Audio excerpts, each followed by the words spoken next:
Olá, eu sou o Dr. Mário Araújo e esse é o canal Tireoide na Prática. Quando o laudo anatomopatológico feito por nós patologistas confirma que o câncer de tireoide está nos linfonodos, surgem muitas dúvidas. Isso é grave? Isso muda o meu tratamento? Qual é o risco desse câncer voltar? E a resposta não depende apenas do fato de haver metástases nos linfonodos. Depende de como essas metástases se apresentam, o tamanho dos linfonodos comprometidos, o número dos linfonodos comprometidos e a presença de extensão além da cápsula do linfonodo, chamada de extensão extranodal, são informações que mudam completamente a avaliação de risco. Nem toda metástase linfonodal tem o mesmo peso. Um único linfonodo pequeno comprometido tem um significado clínico bastante diferente de ter 10 linfonodos com extensão extracapsular desse linfonodo. As diretrizes atuais de 2025 reconhecem essa diferença e recomendam que o laudo de patologia forneçam essas informações detalhadas sobre cada um desses aspectos, porque são esses dados que guiam o tratamento e o segmento dos nossos pacientes. Os principais indicadores de risco: o tamanho do maior foco de metástase. Linfonodos com metástase maiores têm maior risco de recorrência estrutural. Por isso, o tamanho do maior foco deve estar no laudo anatomopatológico. O número de linfonodos comprometidos. Um número maior de linfonodos positivos está sim associado a um maior risco de recorrência.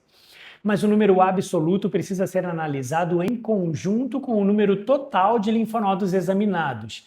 Por isso, agora nós temos o Lymph Node Ratio, que é a razão entre os linfonodos que têm metástase sobre o total de linfonodos examinados. O Lymph Node Ratio é calculado assim, dividido então o número de linfonodos comprometidos pelo tumor sobre o total de linfonodos que foram isolados. E os estudos mostram consistentemente que um Lymph Node Ratio acima de 0,25 a 0,5 está associado a maior risco de recorrência estrutural. Uma ressalva importante: o Lymph Node Ratio é altamente dependente da qualidade do esvaziamento cirúrgico e também da capacidade do patologista de isolar aqueles linfonodos.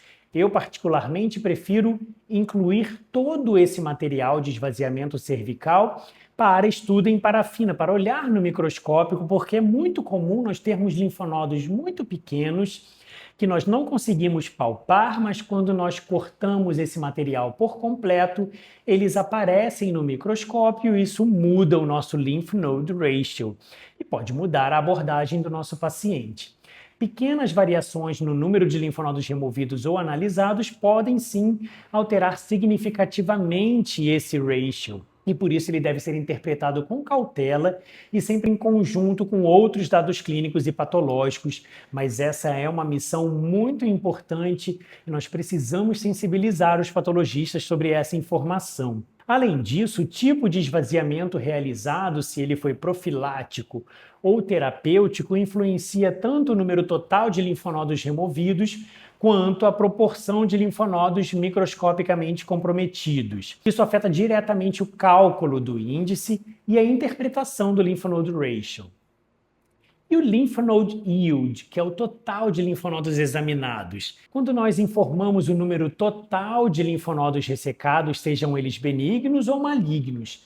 E isso funciona como um indicador indireto da qualidade e da extensão desse esvaziamento cirúrgico.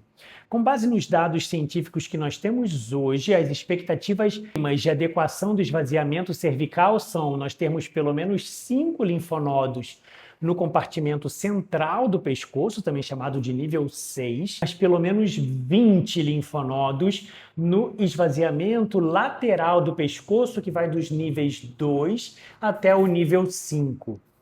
Esvaziamento com menos linfonodos que esses valores devem levantar a dúvida sobre a adequação do procedimento cirúrgico e podem subestimar a extensão real da doença. um sinal de maior risco. E quando as células tumorais ultrapassam a cápsula, a periferia do linfonodo, e se estendem para os tecidos adjacentes fora do linfonodo, é o achado de maior impacto prognóstico. E ela está associada a um alto risco de recorrência. Recorrência locorregional, mas também está associada a metástases à distância.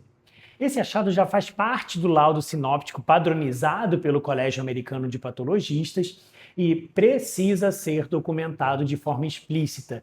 Pode cobrar o patologista de informar se há ou não há extensão extranodal nos linfonodos comprometidos por carcinoma de tireoide. E a presença da extensão extranodal influencia diretamente a indicação de tratamento complementar com o iodo radioativo e também o protocolo de segmento pós-operatório. E o que você, paciente, deve exigir no seu laudo? Todo laudo de esvaziamento linfonodal, de esvaziamento cervical, seja ele central ou lateral, no câncer de tireoide, precisa conter o número total de linfonodos examinados, o número de linfonodos que estão comprometidos pelo tumor, o tamanho do maior foco de tumor nesse linfonodo, a presença ou ausência de extensão extranodal, o extravasamento do tumor para fora do linfonodo. Com essas informações, o médico consegue calcular o lymph node ratio, avaliar a adequação do esvaziamento e estratificar corretamente o risco de recorrência, orientando assim todas as decisões de tratamento e segmento que vêm a seguir e a atenção que o nosso paciente merece. Um resumo rápido: metástases nos linfonodos não é tudo igual. Tamanho, número e extensão extranodal definem o risco. Lymph node ratio acima de 0,25 está associado a maior risco de recorrência, mas precisa ser interpretado com cautela, pois depende da qualidade desse esvaziamento. Lymph node yield mínimo aceitável, 5 linfonodos no esvaziamento central e 20 linfonodos no esvaziamento lateral, de cada esvaziamento lateral direito e esquerdo.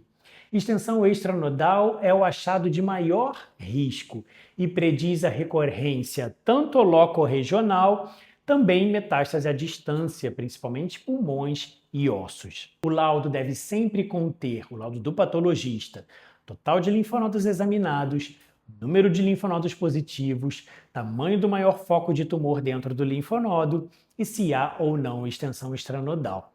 Se você achou esse conteúdo útil, deixe o seu like, compartilhe com outros profissionais e pacientes e não esqueça de seguir o canal Tireoide na Prática para mais conteúdos como esse. Nós nos vemos nos próximos vídeos. Um abraço e até mais!